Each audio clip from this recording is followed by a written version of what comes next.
नमस्कार मैत्रिणींनो, माझ्या यूट्यूब चॅनलमध्ये मनापासून स्वागत। आज आपण ही स्लीव्जचं डिझाईन नवीन बघणार आहोत। तर याची उंची आहे 6.5 इंच आणि याची घडी आहे ती 7 प्लस आपण एक्स्ट्राचं मार्जिन आहे ते 1.5 इंचाचं घेतलेलं आहे आणि दंडघेर जो आहे तो 5 इंचाचा आहे, त्यात पण आपण 1.5 इंच हे मार्जिन घेतलेलं आहे। तर आता आपण हे जे मेन फॅब्रिक आहे ते बघूया। तर हे मी 2 घेतलेले आहेत पार्ट्स। तर हे आडवं आहे हे 16 इंच आहे आणि उभं आहे हे 12 इंच आहे। तुम्ही थोडं 16 मध्ये 14 सुद्धा घेऊ शकता, पण मी थोडं एक्स्ट्रा घेतलेलं आहे कारण की ते कमी पडू नये म्हणून मी हे थोडं एक्स्ट्रा घेतलेलं आहे। तर आता इथे कॉर्नरवरती आपण 4 इंचावरती खूण करून घेणार आहोत। आपण एक पार्ट पहिल्यांदा तयार करून घेणार आहोत।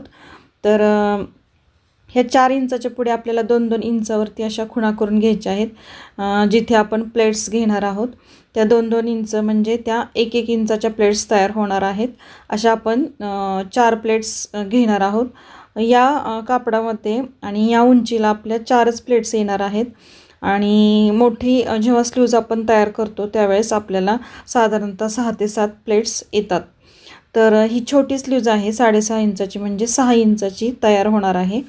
तर ही स्लीव्ज खूप सुंदर दिसते आणि आत्ता ह्याची खूप फॅशन आहे। शिवायला थोडी म्हणजे कटिंगला आणि शिवायला थोडी किचकट आहे, पण व्यवस्थित समजून घेतलं तर खूप सोपी आहे। तर आत्ता ही स्लीव्ज सध्या ट्रेंडिंगमध्ये आहे आणि फक्त ह्या स्लीव्जला प्रॉब्लेम असा आहे की याला कापड खूप जास्त लागणार आहे। तुमच्या साडीतलं असेल तर ते साडीतलं पुरणार नाही, छोटी बाही केली तर कदाचित पुरेल पण शक्यतो पुरणार नाही। पण तुम्ही जेव्हा सेपरेट कापड विकत घ्याल ना टाग्यातलं, त्यावेळेस ही बाही आरामशीर होईल। आणि ह्या स्लीव्जला साधारणतः छोटी स्लीव्ज असेल ना तर 1 मीटर वगैरे कापड बास होईल आणि जेव्हा मोठी स्लीव्ज असेल म्हणजे 9-10 इंचाची स्लीव्ज आपण करू ना एल्बोपर्यंत, तर त्या स्लीव्जसाठी आपल्याला साधारणतः 1.25 ते 1.5 मीटर कापड लागेलच, कारण ह्याचे जे प्लेट्स आहेत त्या आपल्या डबल करून त्या येणार आहेत। तर हे बघा एक साईडचं आपलं झालेलं आहे। तर ही स्लीव्ज मी ते ठेवून बघते की ही स्लीव्जची उंची आणि जे साईडचा भाग आहे तो बसतोय का, तर तो बसतोय व्यवस्थित आणि ह्याच्या 4 प्लीट्स येत आहेत। म्हणजे छोट्या बाहीच्या ह्या 4च प्लीट्स येतात व्यवस्थित आणि मोठ्या बाहीला आपल्या 7 प्लीट्स आरामशीर येतात। तर सेम आत्ता जशा मी प्लीट्स घेतलेल्या आहेत 2-2 इंचावरती खुणा करून, तशाच ह्या पण दुसऱ्या पार्टला आपल्याला सेम अशाच घ्यायच्या आहेत। तर ही स्लीव्ज थोडीशी समजून घ्यायला कठीण आहे, कारण याला कापड किती लागतं वगैरे हे पटकन लक्षात येत नाही। ह्याला मी 12 इंच जरी उभं घेतलं असलं तरी आडव्याला आपण थोडंसं कमी जास्त करू शकतो, पण उभं हे 12 इंचच घ्यावं लागणार आहे, कारण ही स्लीव्ज 6ची आहे आणि हे आपलं प्लीट्समुळे कापड हे कमी कमी होत जाऊन ते बरोबर 6-6.5 इंचापर्यंत आपलं ते जी आपली बाही कटिंग केलेली आहे अस्तरची, तर त्यात ते बरोबर बसतं। तर हे जे आडवं 16 आहे ते मी एक्स्ट्रा घेतलेलं आहे। तुम्ही 14 घेऊ शकता, पण शक्यतो थोडं जास्त घेतलेलं चांगलं, कारण कमी पडू नये आणि प्लीट्स ह्या व्यवस्थित याव्यात। आता ह्या मी जरा छोट्या छोट्या प्लीट्स घेतलेल्या आहेत, याला आपण नंतर प्रेस करायचं आहे। आणि आता हे सिल्कचं कापड असल्यामुळे मी त्याला प्रेस केलेलं नाही आहे। ही ॲक्च्युली स्लीव्ज मी म्हणजे ही अगोदर करून बघायचं ठरवलं, कारण काय होतं ही अचानक ही स्लीव्ज एखाद्याने सांगितले तर आपण ही पटकन करू शकत नाही, कारण ही स्लीव्ज थोडीशी किचकट आहे आणि याला किती कापड लागतंय छोट्या स्लीव्जला किंवा मोठ्या स्लीव्जला हे अगोदर आपल्याला समजावं म्हणून मी एक माझ्याकडं कापड शिल्लक होतं त्याची ही स्लीव्ज मी तुम्हाला बनवून दाखवत आहे, म्हणजे एक अंदाज यावा की बाबा ह्या स्लीव्जसाठी किती कापड लागेल आणि ही स्लीव्ज आपल्याला शिवता व्यवस्थित येईल का। जर आपल्याला एखाद्या कस्टमरने जर ही स्लीव्ज बनवायला सांगितली तर त्याला आपण सांगू शकतो की बाबा एवढं एवढं कापड हे तू आण वगैरे, आणि अशा कापडात एवढे एवढे प्लीट्स येतात। तर अशा पद्धतीने मला समजावं किंवा तुम्हालाही या गोष्टी लक्षात याव्यात की छोट्या स्लीव्जसाठी किती कापड लागेल, मोठ्या स्लीव्जसाठी किती कापड लागेल। समजा आपल्या कस्टमरनेही आपल्याला स्लीव्ज बनवायला सांगितली तर आपल्याला बनवता आली पाहिजे ही स्लीव्ज, म्हणून मी ही स्लीव्ज तुम्हाला शेअर करत आहे. तर ही स्लीव्ज अगदी व्यवस्थित बघा कशी बनवलेली आहे. त्या तुम्ही जर नीट बघितली आणि नीट व्यवस्थित त्याचा अभ्यास केला तर हे तुमच्या लक्षात येईल की ही स्लीव्ज कशी बनवलेली आहे. तर या स्लीव्जला आपण दोन्ही साईडनं जिथे प्लीट्स घेतलेल्या आहेत तिथे आपण टिपा मारून घ्यायच्या आहेत आणि आपल्या ह्या ज्या पिना आपण लावल्या होत्या त्या काढून घ्यायच्या आहेत. आता बघा ह्या प्लीट्स व्यवस्थित तयार झालेल्या आहेत. तर तुम्ही हा जो व्हिडिओ बघताय तर तुम्ही हा शेअरसुद्धा करू शकता मैत्रिणींना तुमच्या, आणि तुम्हाला जर ही स्लीव्ज आवडली तर तुमच्या कस्टमरलासुद्धा तुम्हाला ही स्लीव्ज व्यवस्थित बनवता आली तर ही तुमच्या कस्टमरला तुम्ही सजेस्ट करू शकता.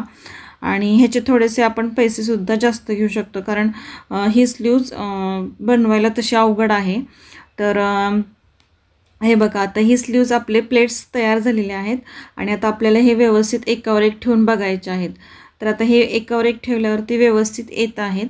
आता मी ह्याच्या सेंटरला ही मध्ये टिप मारून घेत आहे. त्याचं डिरेक्शन जे आहे ते सेम दोघांचंही असं कॉर्नरला यायला पाहिजे, हे लक्षात ठेवायचं की हे जे प्लीट्स आहेत ते एक समोर यायच्या म्हणजे पूर्ण यायला पाहिजेत. तुम्हाला थोड्या खालीवर आल्या तरी चालतील, तसंही तुम्ही करू शकता, एक खाली एक वर, पण समोरासमोर घेतल्या तरीही चालतील. आपण जे करल ती फॅशन असते, त्याच्यामुळे आपल्याला कशी वाटते त्याच्यानुसार ते तुम्ही करा. तर आता हे मी ते तयार झालेले. आता ही स्लीव जी आहे माझी जे मी कट केलेली आहे अस्तरची, तर मी इथे ठेवून याच्यावरती आखून घेते, याचं पूर्ण मार्किंग करून घेते, म्हणजे माझ्या लक्षात येईल की पूर्ण स्लीव्ज व्यवस्थित बसते का. तर ही स्लीव्ज व्यवस्थित तयार झालेली आहे आणि आता आपण ह्याला बॅक साईडनं म्हणजे आतल्या उलट्या साईडनं आपण ह्याला पूर्ण स्टिच करून घ्यायची आहे. आपल्याला ही स्लीव्ज पलटी करायची नाही आहे, त्याच्यामुळे ही स्लीव्ज आहे अशी स्लीव्ज आपण ही अटॅच करून घेणार आहोत एकमेकांना. तर आपण जेव्हा पलटी करतो त्यावेळेस आपल्याला सुलटवर सुलट आपण भाग ठेवतो आणि तो आपण पलटी करतो, पण असं नाही आहे. इथे दोन्हीही आतले पार्ट आतमध्येच घेतलेले आहेत आणि इथे टिप मारून घेत आहे. तर आता ही टिप मारून झाल्यानंतर आपल्याला व्यवस्थित बघून घ्यायचं आहे की आपण टिप व्यवस्थित मारतोय का, म्हणजे आपल्या प्लेट्स व्यवस्थित येत आहेत का. तर आता ही टिप मारून झालेली आहे. तर आता हा पूर्ण साईडचा भाग जो आहे एक्स्ट्राचा तो आपण कट करून घेऊया. बघा तुम्ही, जरी आपल्याला एवढंसं स्लीव्जला कापड लागत असेल, एवढं मोठं कापड लागत असेल, पण स्लीव्जला तर किती थोडंसं कापड लागते, पण ती डिझाईनसाठी आपल्याला ते कापड एक्स्ट्राचं लागते. म्हणजे हे तुम्ही लक्षात घ्या की हे कापड आपल्याला फक्त डिझाईनसाठी एक्स्ट्रा घ्यायचं आहे, त्याशिवाय ही डिझाईन आपण बनवू शकत नाही. साधारणतः मोठ्या स्लीव्जला अर्धा मीटर वगैरे कापड एक्स्ट्रा तुम्हाला लागेल. ह्या हिशोबाने तुम्ही कस्टमरला तुमच्या किती कापड आणायचं हे सांगू शकता. तर आता आपण ही खालची पट्टी तयार करणार आहोत. आपण हे बंदिस्त करून घेऊन ह्याच्यावरती आपल्याला परत पलटी म्हणजे परत आतली साईड वरती घेऊन इथे टिप मारून घ्यायची आहे. तर तुम्ही माझ्या चॅनलवरती नवीन असाल तर तुम्ही माझ्या चॅनलला लाईक नक्की करा आणि सबस्क्राईब पण करा. तुम्हाला हा व्हिडिओ आवडला, थोडा जरी आवडला तरी लाईक करा आणि शेअर करा, जेणेकरून हा व्हिडिओ बाकीच्यांनासुद्धा म्हणजे ज्या शिवतात महिला त्यांनासुद्धा समजेल की ही डिझाईन आपण करू शकतो. तर आता इथे मी लेस घेतलेली आहे, छान गोल्डन कलरची लेस आहे ही आपण इथे अटॅच करून घेऊया. आता आपली स्लीव्ज तर होतच आलेली आहे. तर तुम्हाला ही स्लीव्ज कशी वाटली हे नक्की मला कमेंटद्वारे सांगा. आणि तुम्ही माझा हा व्हिडिओ पूर्ण बघितला त्याबद्दल अगदी मनापासून धन्यवाद. असेच मी नवनवीन व्हिडिओ घेऊन येईन आणि तुम्ही मला असे कमेंट करून सांगितलं तर मला लक्षात येतं की हा व्हिडिओ कसा झालेला आहे किंवा तुमच्या तो लक्षात आलेला आहे का. तर आता इथे आपल्याला हे छोटे छोटे मणी जे असतात ना, ह्याचे आपण आरी वर्क करतो त्याच्यातले जे गोल्डन कलरचे मणी आहेत ना, ती इथे आपण लावून घ्यायचे आहेत. तुम्ही छोटे छोटे बटनसुद्धा लावू शकता आणि सलग मणीसुद्धा लावू शकता. हे मी फक्त जिथे प्लेट्स आहेत तिथेच मणी लावत आहे. तर आता हे मणी लावल्यानंतर आपलं स्लीव्ज ही पूर्ण होणार आहे. ही मी स्लीव्ज तुम्हाला एकच केलेली आहे, करून दाखवलेली आहे. म्हणजे एक तुम्हाला ह्या स्लीव्जचा अंदाज येईल की बाबा काय करायचं आहे, म्हणून मी एक स्लीव्ज फक्त करून दाखवलेली आहे. ही ब्लाऊजची वगैरे स्लीव्ज नाही आहे, हे माझ्याकडं शिल्लक कापड होतं त्याची मी स्लीव्ज बनवलेली आहे. तर तुम्हाला आवडली असेल तर नक्की लाईक करा आणि कमेंट करायला विसरू नका. आणि माझा हा व्हिडिओ तुम्ही पूर्ण पाहिला त्याबद्दल अगदी मनापासून धन्यवाद. Thank you very much. आज 1 जानेवारी आहे, तर सर्वांना माझ्याकडून नववर्षाच्या हार्दिक शुभेच्छा आणि सर्वांना हे वर्ष सुखासमाधानाचं आणि आरोग्यमय जावो अशीच ईश्वरचरणी प्रार्थना. Happy new year. Thank you very much.